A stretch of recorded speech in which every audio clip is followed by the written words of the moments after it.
He who lacks nothing attracts everything.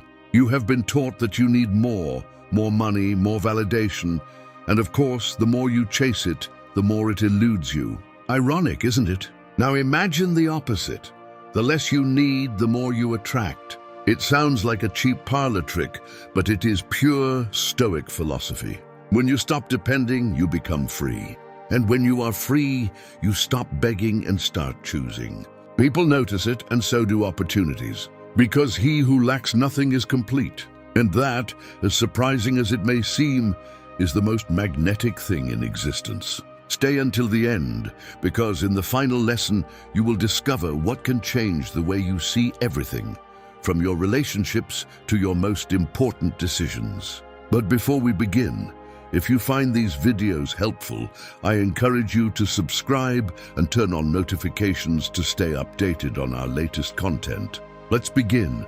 There is something nobody ever taught you at school, at home, or anywhere else. And it is this: the more desperately you want something, the further away it moves. Not because the universe is cruel, not because you don't deserve it, but because there is a massive, brutal difference between wanting something and needing it. And this difference changes everything. Think about it for a moment. When you say, "I want a better job," there is energy in that. There is enthusiasm, vision, and possibility. But when you say, "I need this job or my life makes no sense," something shifts inside you. You tense up, you cling, you begin to act out of fear. And this tension, curiously enough, is exactly what causes opportunities to slip through your fingers. The Stoics knew this perfectly. Marcus Aurelius, one of the most powerful emperors of Rome, did not spend his mornings chasing more power. He dedicated them to reminding himself that he didn't need it, that he could lose everything and still remain himself. That didn't make him weak. It made him unstoppable, because when you do not desperately need something, you can pursue it with calmness. You can act without the trembling of fear. You can make decisions with your head, not with panic. What is the true difference between wanting and needing? Wanting says, "I would like to have this, and if I get it, great." Needing says, "If I don't have it, I am incomplete. I'm missing something, I'm less." Do you see the trap? Need stems from an already broken premise, that you, exactly as you are right now, are not enough. And from that broken premise, everything you build will also be crooked. Scarcity generates attachment. Attachment generates desperation, and desperation generates the exact opposite of what you are looking for. Imagine someone who has been single for 3 months and starts searching with urgency. This urgency shows. It shows in the way they speak, in their questions, and in the way they try to impress every single person they meet. And the person across from them feels it without knowing exactly what they are feeling. They just know there is something making them uncomfortable, that there is too much tension in the air, and that they need to leave. Now imagine someone who is at peace with themselves, who needs no one to feel complete, who thinks that if they meet someone interesting, perfect, and if not, that's fine too. Their day does not depend on whether or not they receive a message. This person has something magnetic about them, a quiet but powerful energy, a confidence that doesn't need to prove itself, because it is simply there in the way they speak. Listen and feel no need to fill the silences. That is self-sufficiency. It isn't arrogance and it isn't coldness. It is simply knowing that you are enough before anything or anyone else arrives. The best part is that this can be practiced. The first step is both radical and simple. Stop building your well-being on things outside of yourself. Not on your job, not on a partner, not on the opinions of others, not on the number on the scale, nor on the likes of a post. Start asking yourself, what do I truly need to be well? And you will discover that the list is much shorter than you thought. Detachment does not mean indifference. It means freedom, being able to want something without letting that thing possess you. And this seemingly small distinction changes absolutely everything. Because life does not reward the one who needs it the most. Life responds to the one who is most serene when it arrives. And this serenity begins right here, at this first step, recognizing that the difference between wanting and needing is the difference between living from a place of strength or living from a place of fear. He who lacks nothing is master of everything, because nothing can take away what no longer chains him. And if you think you already know where that feeling of always missing something comes from, wait, because there is an illusion you have been sold since you were a child, so well constructed that you barely even notice it. And it is this illusion that feeds everything else. I want you to think about something. How many times have you thought, when I have X, then I will be happy? When I get that job, when I lose those pounds, when I have more money, when I find someone, when I move, when I finish this project, when the kids are older, when I have more time. And how many times has that when arrived without happiness coming along with it? Exactly, it is not a coincidence. It is a system very well designed so that you never feel like you are enough. It's not that you are weak or broken. It is that you have spent your entire life swimming in an ocean of messages, repeating over and over that you are missing something, that you could be more, that others have more, and that what you have now is not sufficient. Advertising works exactly this way. It shows you a problem you didn't know you had, just to sell you the solution. Social media displays the best versions of other people's lives, so that you compare your raw footage with their edited highlight reel. And certain social dynamics teach you from an early age that there is a standard to reach, and if you don't reach it, something is wrong with you. Everything conspires to keep you believing that what you have is not enough. This is where what Stoic philosophy called the judgment of things comes in. Epictetus, who began his life as a slave and ended up as one of the most influential thinkers of his time, used to say that suffering does not come from what happens to us, but from what we believe about what happens to us. And one of the most destructive beliefs we can have is that of not having enough. Because this belief is not a fact. It is an interpretation, and interpretations can change. How does this belief of lack take root? Sometimes it comes from childhood, from messages like, money doesn't grow on trees, that's not for people like us, or don't be so ambitious. Sometimes it comes from constant comparison with others, from seeing lives that look perfect on a screen and feeling that yours is mediocre by comparison. Sometimes it comes from fear, that primitive fear of finding yourself without resources, without affection, without security. And fear is the most powerful engine of dependency. When you are afraid of being alone, you cling to relationships that do you no good. When you are afraid of losing your job, you accept conditions you do not deserve. When you are afraid of not being loved, you become someone you don't even like just to get approval. Fear does not protect you.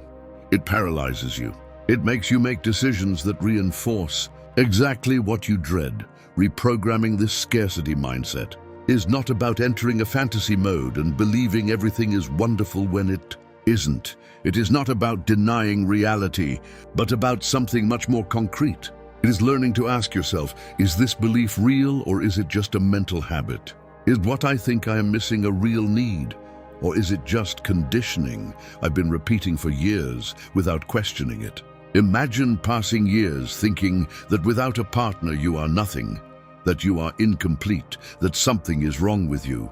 This belief is not an objective fact. It is a script someone wrote in your head, perhaps without bad intentions, and you repeat it without questioning it. And while you repeat it, you make decisions based on it, decisions that reinforce that very same belief. You enter relationships that do not suit you out of fear of being alone. You accept the first thing that comes along because you believe it's the only thing that will ever come. And then you wonder why things don't work out.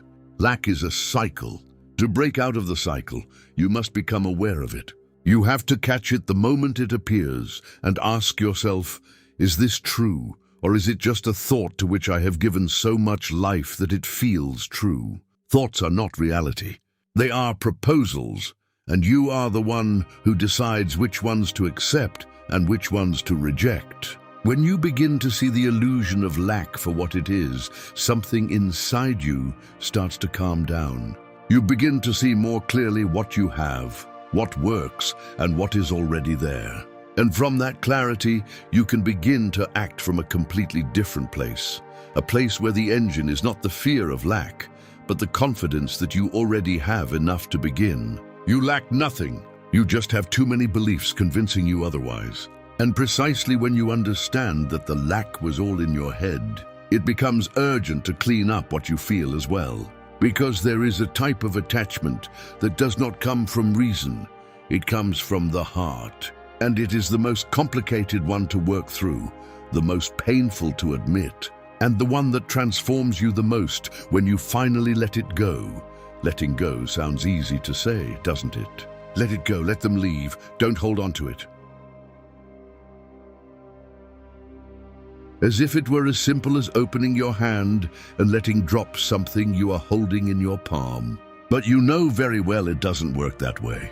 There are people, situations and memories that stick to you as if they had a life of their own.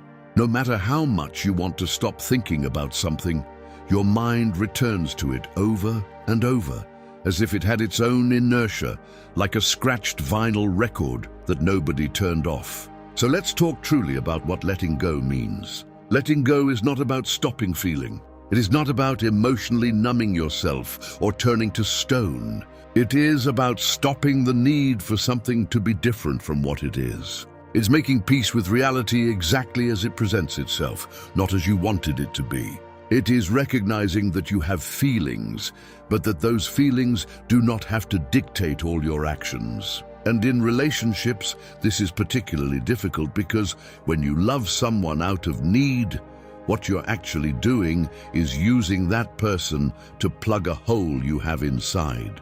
That is not love, even if it looks like it. It is dependency disguised as love. And the difference between the two, even if it isn't always easy to see from the inside, is massive. Stoic philosophy has something very beautiful to say about this. Epictetus spoke of the difference between what is within our control and what is not.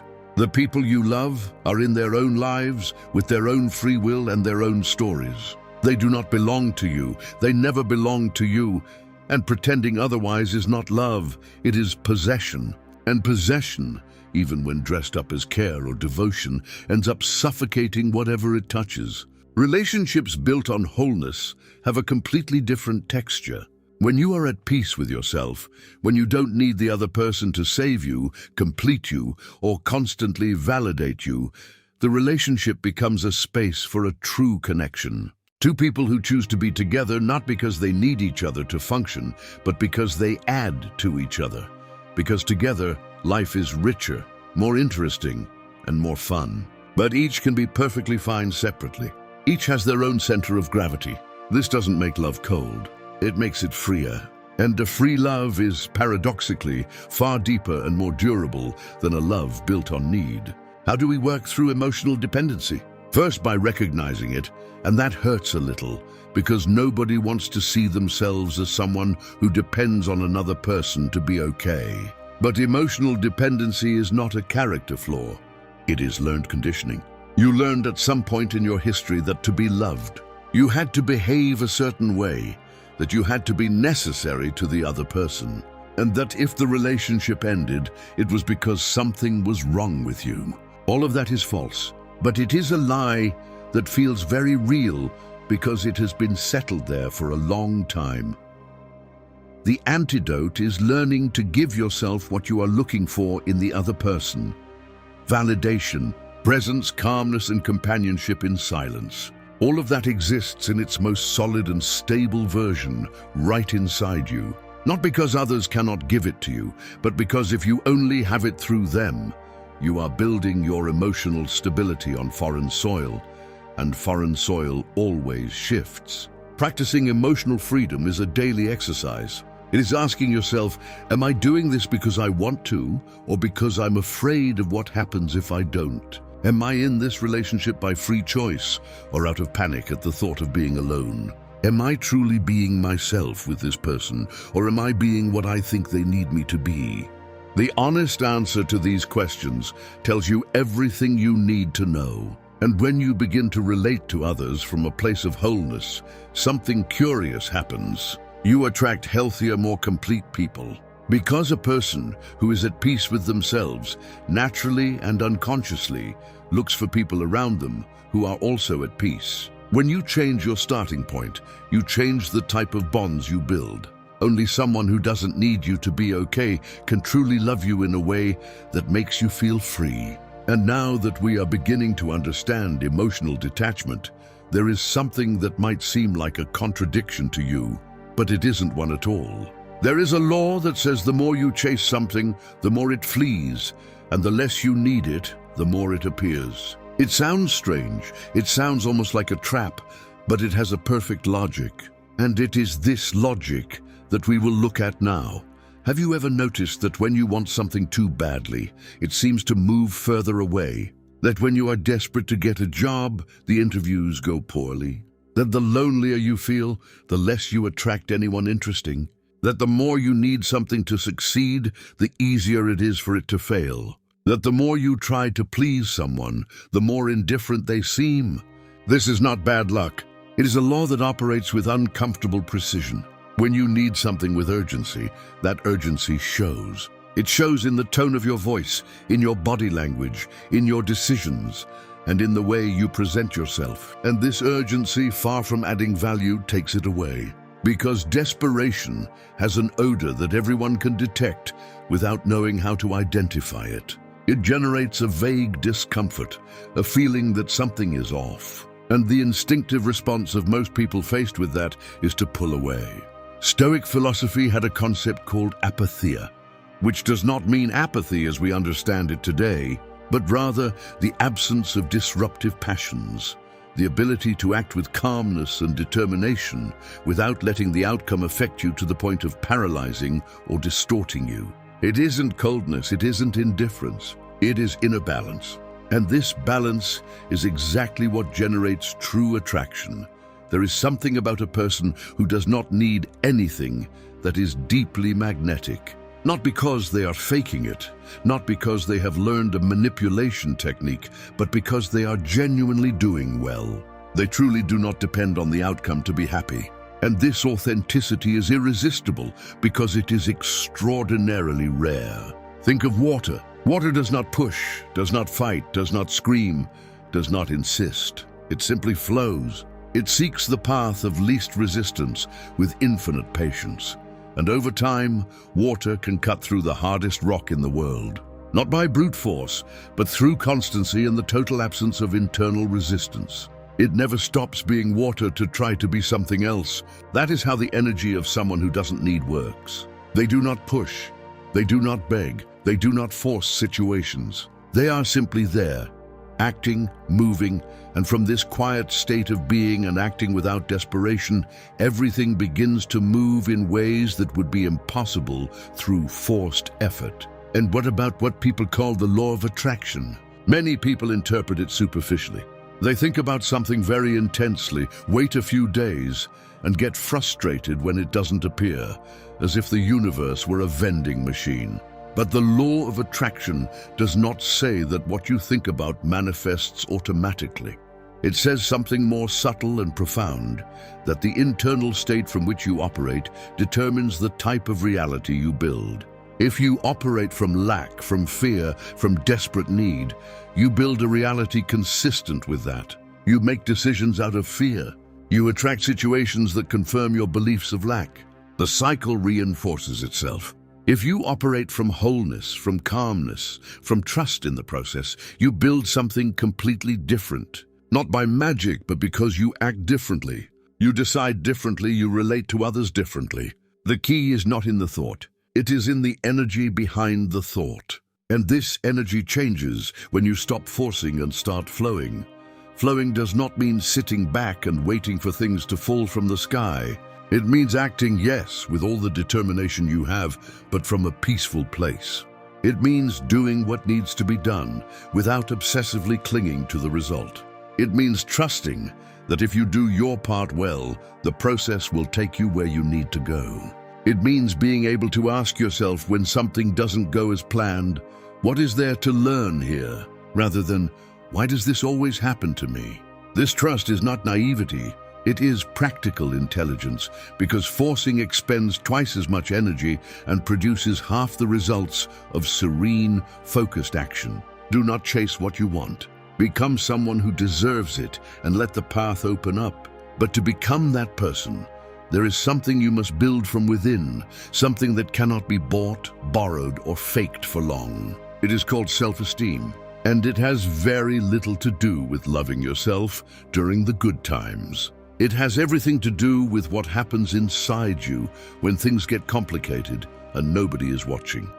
There is a widespread confusion about what self-esteem actually is. Many people believe that high self-esteem means feeling good about yourself when things are going well, when you have a job, when you have a partner, when people praise you, when you are in shape, when everything aligns and life seems reasonably manageable. But that is not self-esteem. That is a dependency on circumstances, and circumstances always change without asking for permission. True self-esteem is something else. It is a valuation of yourself that does not need to be confirmed by anything external to exist. It doesn't need the job, nor the partner, nor the likes, nor the approval of your family, nor the number on the scale. It is there before all of that, and it remains there when all of that disappears. Stoic philosophy insists on this with an almost brutal clarity. The only thing that truly belongs to you is your character, your way of responding to what happens to you, your integrity, and your way of being when nobody is watching and nobody is applauding. Everything else, life can take away from you at any moment. And if your well-being depends on it, you are always just one step away from collapsing. Building self-worth without external validation is one of the most important tasks you can undertake in your life, and one of the least glamorous, because it doesn't yield immediate or visible results. It is a quiet work in the background that gradually changes how you perceive yourself and how you move through the world. Why do we constantly seek approval? Because at some point in our history, we learned that being accepted is safe and being rejected is dangerous. This learning has an evolutionary purpose. We were social animals who needed the group to survive. Rejection could mean being left alone without resources, without protection. It was literally dangerous. But today we no longer live in that reality. And yet the alarm system keeps triggering every time someone disapproves of you, every time you are criticized, or every time you don't get the recognition you hoped for. The body reacts as if the threat were physical, when in reality it is only social. The problem is not wanting to be loved. The problem is needing it to feel good about yourself, because that need puts you at the mercy of people and situations you do not control. And from that position, you are fragile, perpetually fragile. Any comment can lift you up or bring you down. Any reaction from another person can elevate or ruin your mood. It is an exhausting way to live. Self-love, as the foundation of detachment, is not a superficial self-help concept to be repeated in front of the mirror. It is a real structure. It is like building a house on solid rock rather than on sand. When the foundation is solid, the winds and rains do not topple it. When the foundation is the approval of others, the first storm washes everything away. How do we work on this in practice? First, by ceasing to measure your worth by external results. You are not more for having more. You are not less for having less. Your worth as a person does not fluctuate based on your current circumstances. Second, by starting to be honest with yourself about who you are and what you want, independently of what others expect of you. This means disappointing people at times. It means saying no when before you would say yes out of fear. It means being unpopular at times. And in exchange, it means living from a place that is much more authentic and much more restful. Third, by treating yourself with the same consideration you would have for someone you truly love.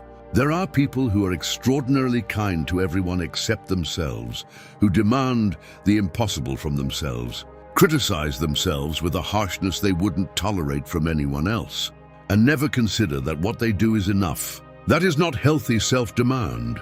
That is mistreatment, and nobody gives their best while being mistreated. Feeling sufficient exactly as you are does not mean not wanting to grow or improve. It means that the starting point is not a deficit. From there, you grow by choice, by pleasure, and out of curiosity, not out of desperation, nor to prove anything to anyone. He who feels sufficient does not beg for affection.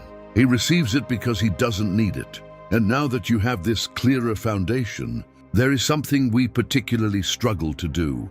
Something we do almost unconsciously that steals a massive amount of mental and emotional energy from us, wanting to control what we cannot control. Mastering the art of letting it go literally changes the quality of your daily life in ways you cannot imagine before experiencing it.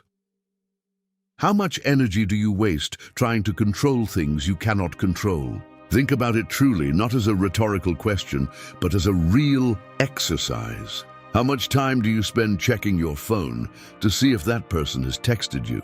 How many times have you replayed a conversation in your head to see if you said something wrong, if you could have said it better, or if the other person misinterpreted it? How many nights have you spent tossing and turning over what might happen if things went one way or another? How much effort have you invested in trying to make things happen exactly as you planned, at the exact moment you hoped for? And in the end, life did its own thing anyway, because life does not negotiate.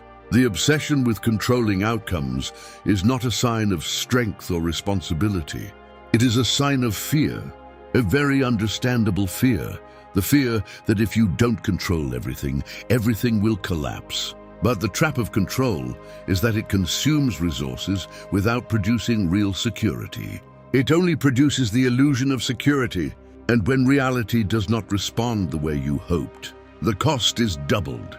The cost of the result that didn't happen, and the cost of the feeling of having failed at controlling it. The Stoics had an idea that, when you hear it for the first time, sounds almost provocative in its simplicity. Divide the world into two categories, what depends on you and what does not, and dedicate your energy exclusively to the first. The rest, let it go. Not because it doesn't matter, but because spending energy on what you cannot change is a luxury you cannot afford. What depends on you? Your decisions, your effort, your attitude, your values, how you treat yourself, and how you treat others, the quality of your work, the honesty in your relationships, and the care you put into what you do. What does not depend on you? The final outcome of your decisions, what others think of you, the pace at which things happen, whether the person you like feels the same way, how the job market reacts to your application, and what someone else decides to do with their own life. Mixing up these two categories is the source of most human suffering. You try to control what you cannot control, and you neglect the only thing you truly can control, your inner response to everything that happens. Trusting the process of life is not passive resignation. It is not crossing your arms and saying, "Come what may." It is strategic intelligence. It is understanding that you are responsible for the effort, the direction, and the consistency, not the final result. Your part is to do your best, and after that, the result belongs to something larger and more complex than you alone. Imagine someone taking care of a garden with all their attention. They prepare the soil, choose the right seeds, water regularly, prune when necessary, and remain present. But they cannot decide when the rain arrives. They cannot speed up the growth of the plant. They cannot force the flower to open before its time. What they can do is trust that if they have done their part well, nature will do its part. This is conscious surrender. It is not surrendering in the sense of giving up or throwing in the towel. It is surrendering to the fact that you do not control everything. And instead of wasting energy resisting this reality, you use that energy on what you can do. The difference between acceptance and resistance is massive in terms of quality of life. Resistance says this shouldn't be happening, and it stays stuck right there in the should. Acceptance says this is happening. What do I do now? And from there, it moves forward. Acceptance does not mean you like what is happening. You don't have to be happy about everything, nor do you have to pretend that pain doesn't hurt. But you can be at peace with reality while working to change what is within your power to change. And from a place of peace, you act better. You think with greater clarity and you make better decisions. When you let go of the control over what you cannot control, something paradoxical and real happens. You gain more control over what you can because you are no longer scattering your energy across impossible fronts. You are focused on what belongs to you. Everything you let go of is not lost. Sometimes what you let go of comes back all on its own because you are no longer holding on to it out of fear. There is a place where all of this applies in a particularly powerful way, a place that always exists at every moment, and yet one we almost never truly inhabit. It is called the present, and what happens when you truly settle into it has a quality that is difficult to describe, but you understand it the moment you live it. Let's do a quick experiment. Think about where your mind has been for the last 10 minutes. Was it right here with what you are listening to or reading? Or was it replaying something that happened yesterday? Anticipating something that might happen tomorrow? Thinking about a conversation you had 2 days ago that you haven't finished processing internally yet?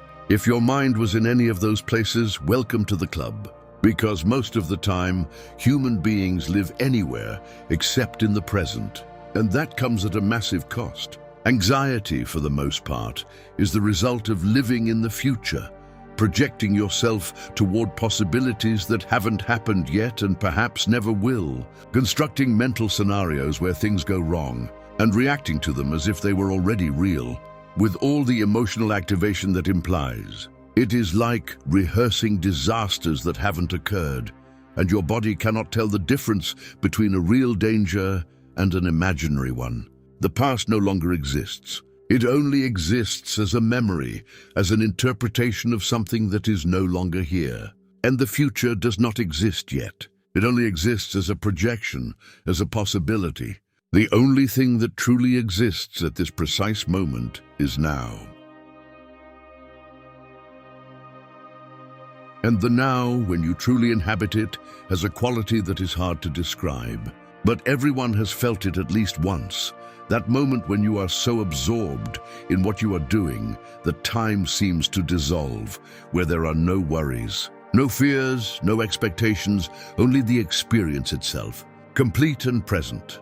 The Stoics spoke of living according to nature, and among natural things was living in the time where life actually exists, the present. Not in the past that you can no longer change, not in the future that does not yet exist, but in the now, in this concrete moment.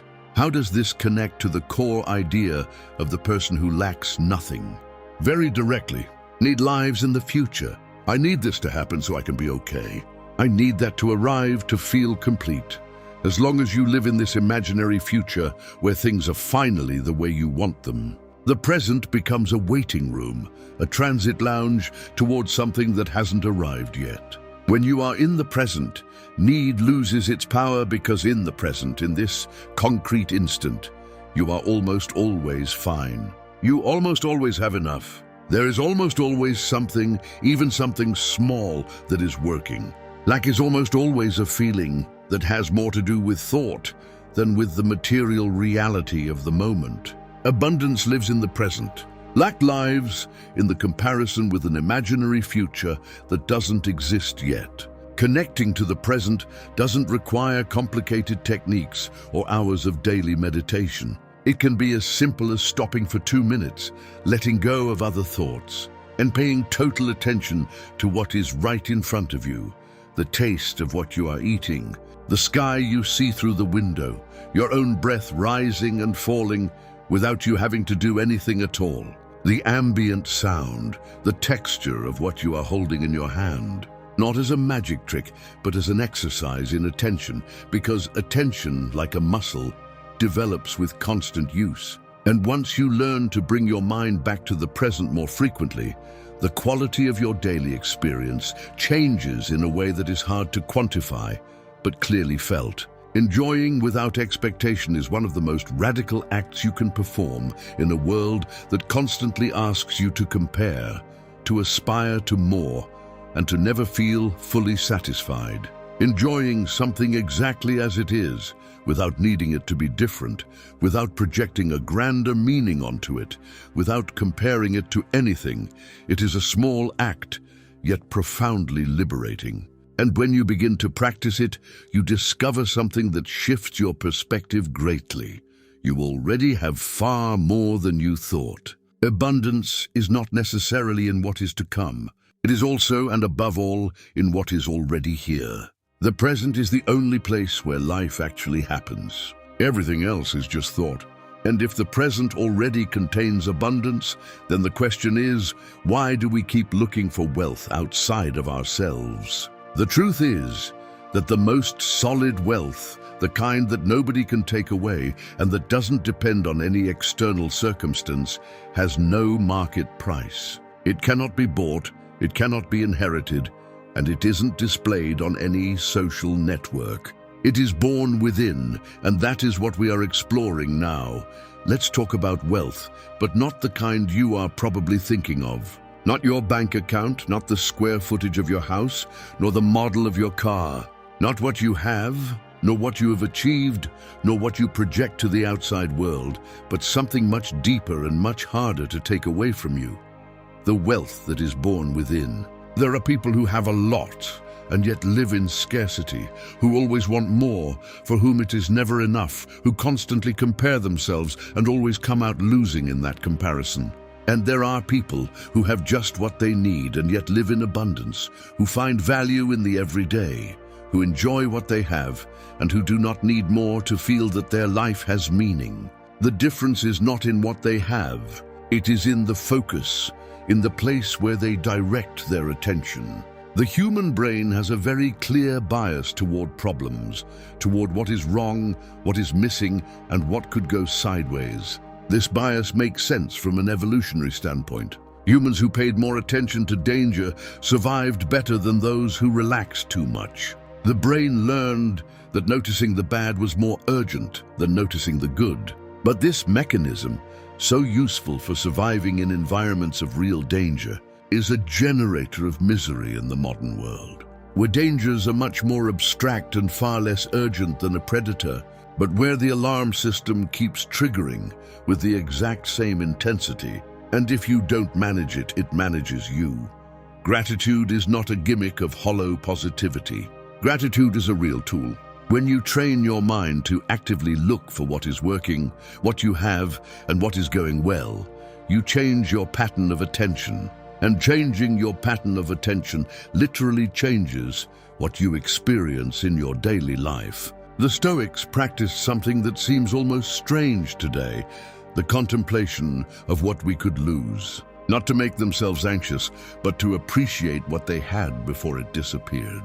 Marcus Aurelius reminded himself that everything he loved was temporary, not to make himself sad, but to love it more intensely while it was there, to not take it for granted. Recognizing what you already have is an act of intelligence, not conformism. Shifting your focus from lack to abundance begins with a question that seems small, but has a real impact. What do I have today that I didn't have 3 years ago, and that I considered difficult or impossible back then? Reflect on this honestly. Almost everyone, if they are honest with themselves, has something of this kind: a stability that took hard work to build, a skill developed, a relationship that wasn't guaranteed, or an experience that changed you. The mind adapts so quickly to what it obtains that it soon ceases to see it and returns to a state of lack, as if the level of satisfaction needed were always one step ahead of where you are. The antidote is deliberate attention, training your gaze to see what is there, not just what is missing. And that doesn't mean denying reality or pretending everything is fine when it isn't.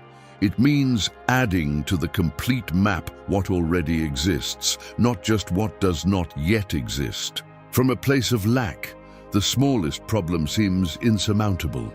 Everything is a threat, and everything confirms that things are going poorly. From a place of abundance, that same problem looks like a challenge that can be tackled.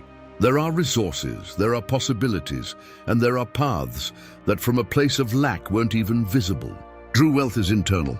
It is the capacity to find value in the ordinary, to feel that one has enough to live fully, and to act from wholeness rather than from fear. And this capacity, once developed and maintained, is something nobody can take away from you. True wealth is not measured by what you accumulate, but by what you do not need to be okay. And with this wealth inside, your relationships change at their very root, because you no longer enter them looking for someone to fill what you are missing. You enter them to add value, to share, and to build something between two people who are already whole. And this shift in your starting point transforms absolutely everything. That is what we will see now. The most beautiful relationships that exist have one thing in common. Neither person is there because they are missing something that the other person has. Both are there because they choose to be there, because the other person brings something to their life, because together something is created that would be impossible alone. But each person separately has their own center, their own life, their own projects, and their own way of being okay. It is loving without possessing, and it is one of the highest forms of relationship that exists. The difference between sharing and depending seems subtle to describe, but in practice, it is massive. When you share, you offer something you have. You are present without draining yourself. You give without calculating what you receive because you don't need to get anything back. When you depend, you demand something you are missing, sometimes without saying it, sometimes without even knowing it. But that demand, even if it isn't verbalized, is felt in the atmosphere. It creates pressure, generates guilt, and gradually suffocates the relationship. Emotional dependency disguised as love is very common. It manifests as groundless jealousy, control, the constant need for confirmation that the other person is still there, still loving you, still choosing you.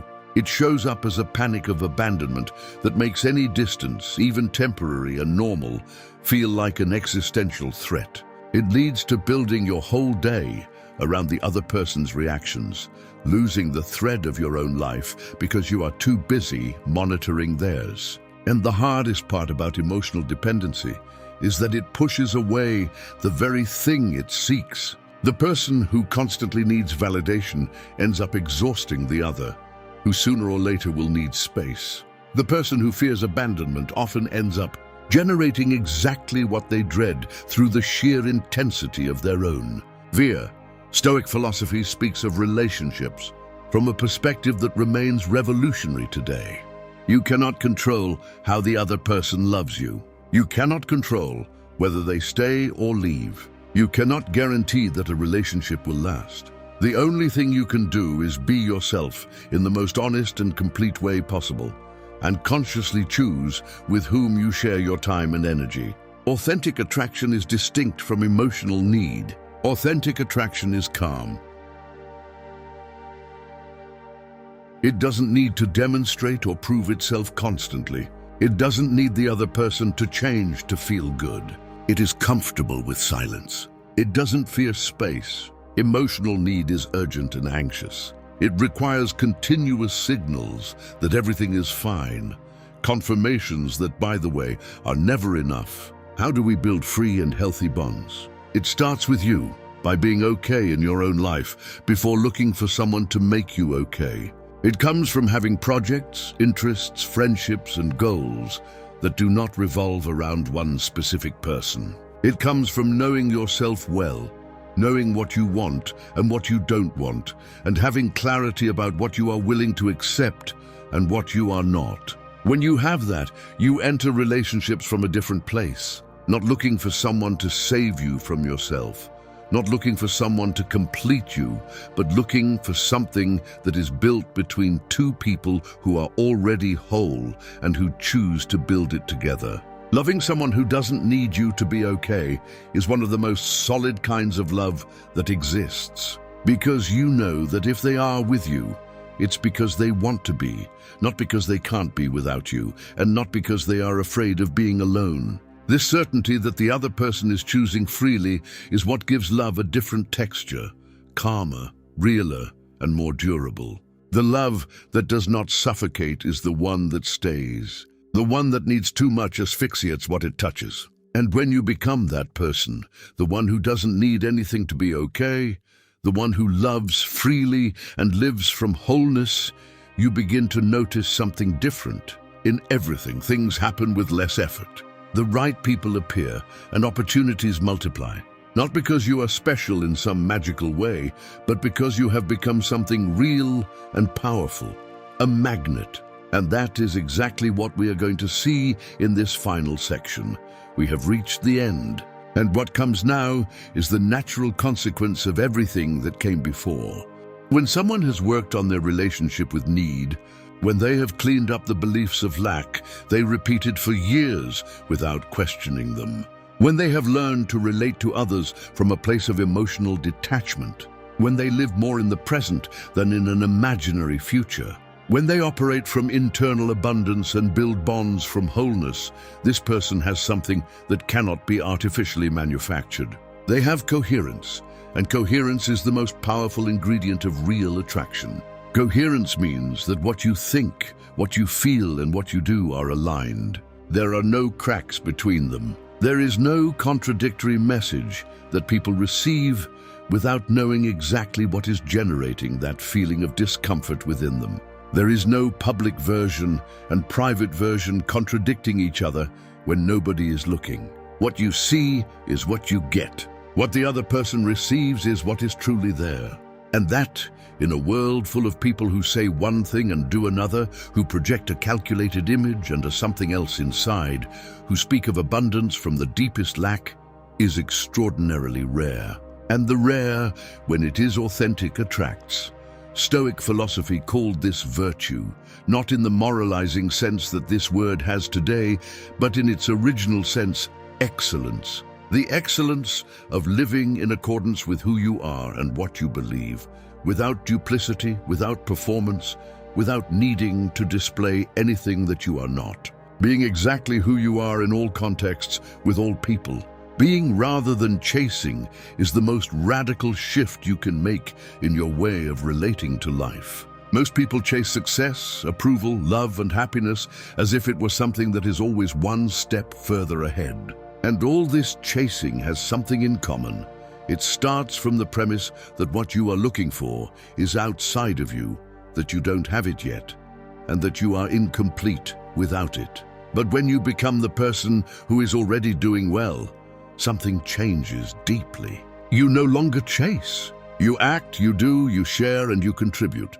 And from this place of action, without desperation, without the trembling of fear underneath, results arrive in a way that can seem astounding, but has a perfect logic. The energy of the person who is already complete attracts the most. Not the one who talks the loudest, not the one who has the most, not the one who boasts the most, nor the one who tries the hardest to impress. The one who transmits the most calmness, a quiet security, a clear purpose. The one who enters a room and doesn't need anyone to make space for them because they bring their own space with them. The one who can be alone without feeling lonely. The one who can say no without their voice trembling and without needing the other person to understand. The one who can receive a no without it changing anything fundamental in the way they see themselves. How do we get there with everything we have seen? Through real and honest work, through the willingness to look at yourself without the filter of what you want to see, through the patience of someone who knows that deep changes do not happen in a week, but that every day you operate from a place of greater integrity is a day that builds something solid. Everything arrives when you don't need it. Because when you stop acting out of fear, you act out of integrity. And integrity sustained over time produces results that fear can never produce. Not because life rewards indifference, not because it is better not to want things, but because desperation distorts decisions and calmness clarifies them. The path is not easy. Nobody said it was. It involves being honest with yourself in moments when you would prefer not to be.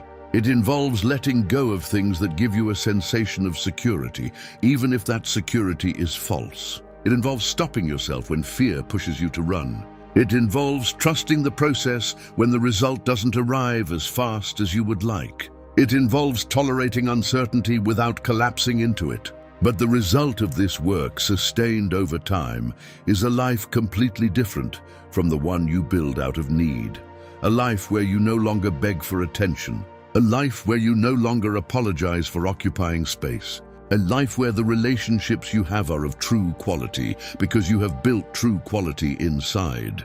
A life where opportunities arrive because you radiate something that people and circumstances recognize without knowing exactly what it is. The quiet, firm energy of someone who is doing well, who lacks nothing, attracts everything. Not because the universe rewards the indifferent, but because when you cease to have desperate need, you become free. And true freedom, that deep freedom that comes from within and does not depend on any external circumstance, is the most magnetic quality a human being can have. That is you when you cease to need in order to exist. Free, complete, magnetic, needing nothing to be well. When you are well without needing anything, everything you deserve will come on its own. This presentation, my friend, is a starting point, not a destination. Understand it in your mind, then put it to the test in your real life, because what is understood only with the mind changes nothing. What is practiced every day, even in small doses, changes everything. If you have made it this far, write in the comments, "He who lacks nothing attracts everything." I invite you to subscribe, activate notifications, and leave a comment so that YouTube recognizes that these videos are useful for people like you. It motivates us to keep creating similar content. I suggest you watch the last 2 videos we recommend for you. I sincerely thank you for your time and your support. We will meet again in our next adventure.